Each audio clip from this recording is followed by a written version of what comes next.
morning. Thank you so much for talking with us today. You missed my little political rant there for a minute. Sorry. That's all right. I Gabriel, was Gabriel making will, tea.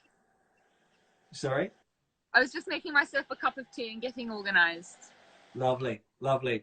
Gabriel will probably cut out that political rant anyway, so you might just miss out on that altogether. I was just talking about that Scoop Wholefoods is a family business started by your mother and father in 2013, and that Yes. the two objectives or missions of the business are to improve a person's health or to improve the health of all of us, and also to be safeguarding the planet as well. So I thought there, from a naturopathic point of view, that's very much the ethos that we come from as well. Yes, exactly. Those are the two main. Sorry, hold on a second. Those are absolutely the two most important things. That's our slogan, our health, our planet. So it's about both of those in equal parts. Yeah. Now, I was also talking about that you're currently on maternity leave, and Yes. you have Otto, who's 6.5 months old. Now, maternity leave, as I can imagine, when you're in a family-owned business, is not kind of like maternity leave in other businesses where you have no contact with the business. Yeah. No, it's been interesting, and also I'm the first daughter to have a baby, so this is all new for us. And then to Okay. have it in our family business and to take a step back when all of us have such important roles in running the business. It's been interesting. We just thought we'd take it month by month and see what happened. And then at about 4 months, I was like, look, I've got some time on my hands when he's asleep. I can start slowly getting back into it.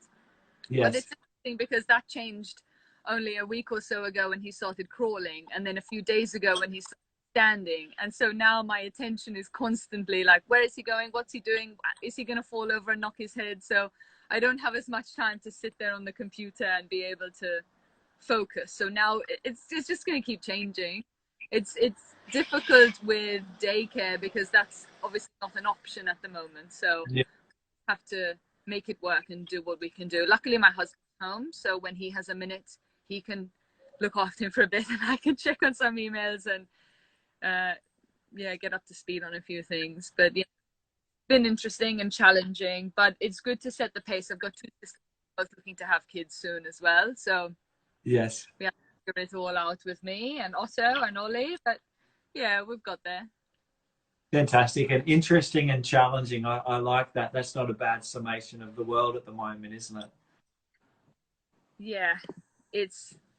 I mean, it's pretty challenging, but it's yeah, it's so interesting because we've never, I mean, I've never experienced anything like this. My parents haven't experienced. This is something, I mean, they keep using the New. word unprecedented, but it's true. It really is a scene that you never could have expected coming. It's Yeah. changing every day in ways that we don't expect it to as well.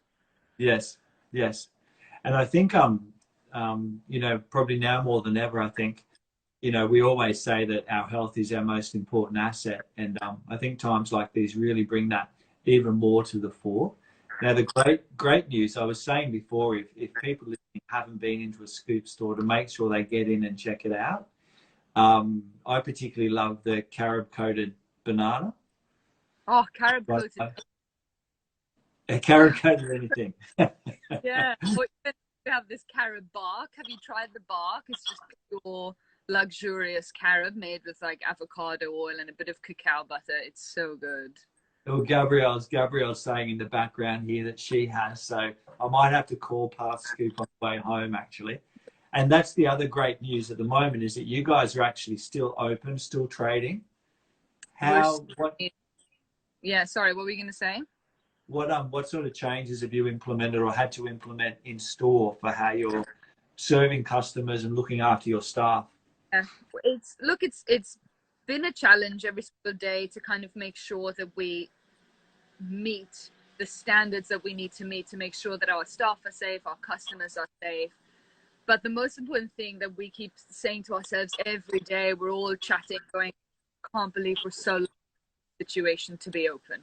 That we're a business that is allowed to remain open. And Yes. also that we can take measures easily to protect the staff and customers. It's not like we're kind of scrambling going, oh my God, how are we going to do this? We're open and it's easy for us to make sure that everything is done safely.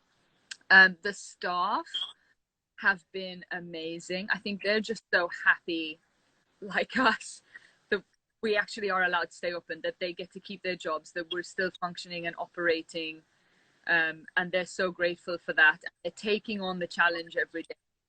Yes, it is challenging because everyone's highly anxious at the moment. And so that comes with challenges in store that the staff have to, you know, be ready for in order to make sure the customers are comfortable and, you know, be able to answer all the questions that they have. And like, for example, one of the things that we can offer is to scoop for customers if they're feeling anxious in any way about that. But we've got hand sanitizer at the door. The staff always wear gloves anyway if they're anywhere near produce, but now they're wearing gloves all the time, especially the guys that fill the bins. The staff are always sanitizing. We've got markers on the floor for at the counter so that we've gone cashless. What else are we doing? We're monitoring social distancing as well. So there's only 4 people allowed in the store. Yeah, I saw that. I walked past. Sorry, I walked past your store the other day at the Junction here in Newcastle, and I noticed that there was a sign on the door saying only. And it's great about that store at the Junction because you can sort of see through the glass. Yeah.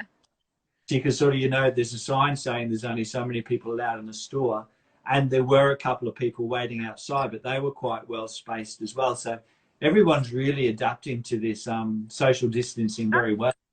Yeah, that's what's really nice, is that although we have to implement these quite strict measures, everyone is very understanding about why, and they're really respectful of all the rules that we put into place because they know why we're doing it. So that definitely makes it easier.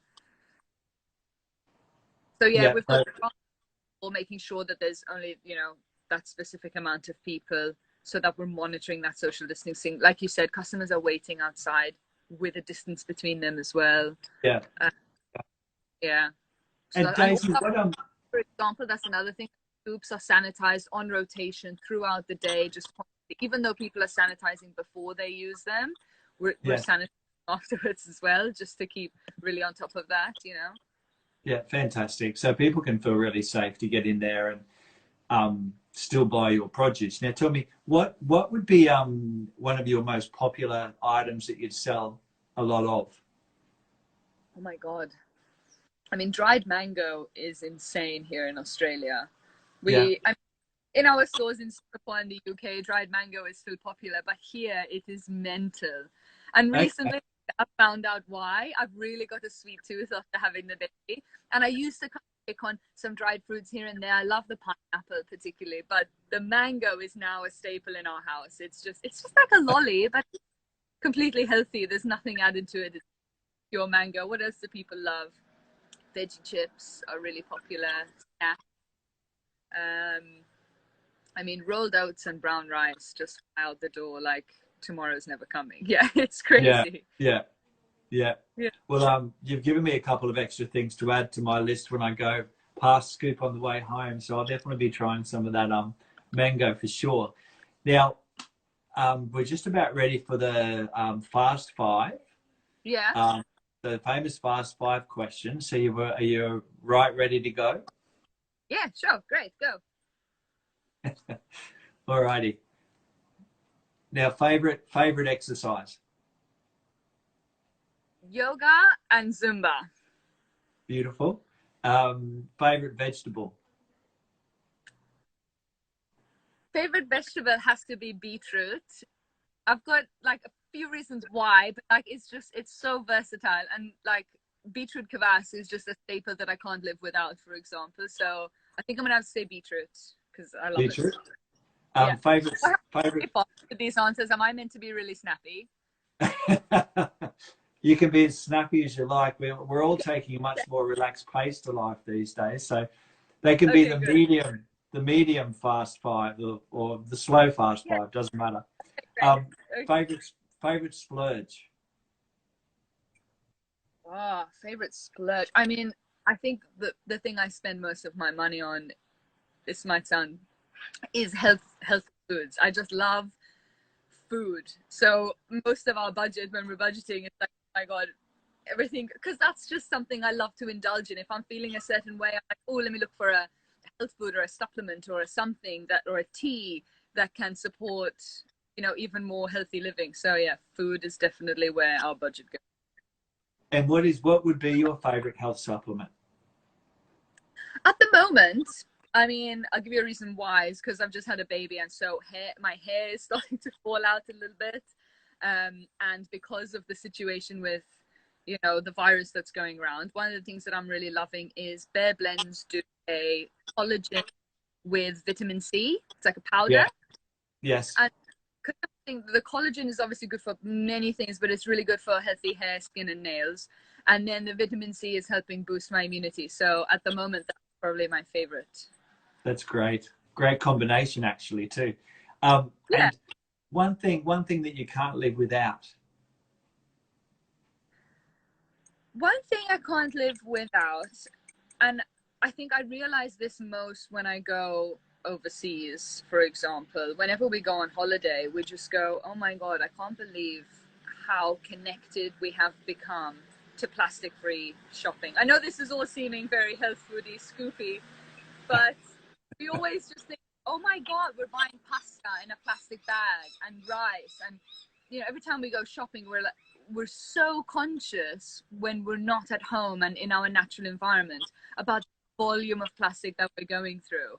And it's just something that I'm just so lucky that we don't have to go back to using all that packaging. It's become a complete way of life. Our pantry is just all glass, and when we're away from that, it's something so huge in our lives that we take for granted until we take a step out of it. Yes. You know what I mean? Yeah, I do. And one final thing, what's your number one health tip? I think my number one health tip would be variety. So lots of colors, lots of veggies, lots of variety, rather than, I know everyone has their few favorite things that they like to go to, but keeping all that, and obviously seasonal is great as well, but having variety. I always like to buy things from the markets that I don't recognize and then go and figure out how to cook with them, how to use them, how to add them into things because they're in season, and just making sure that my diet is always different. That's fantastic. I really appreciate that, and I'm on board with that as well. Eating seasonally whenever we can, and trying new vegetables and fruit, and I think that's a fantastic idea. Daisy, thank you so much for coming on board today. I've really enjoyed having a chat, and I'm definitely going to try that dried mango on my way home, and maybe get some carob coated banana, I think, and maybe some of that carob bark as well. So thank you so much. Awesome. Thank you. Have a lovely day. Thank you, Daisy.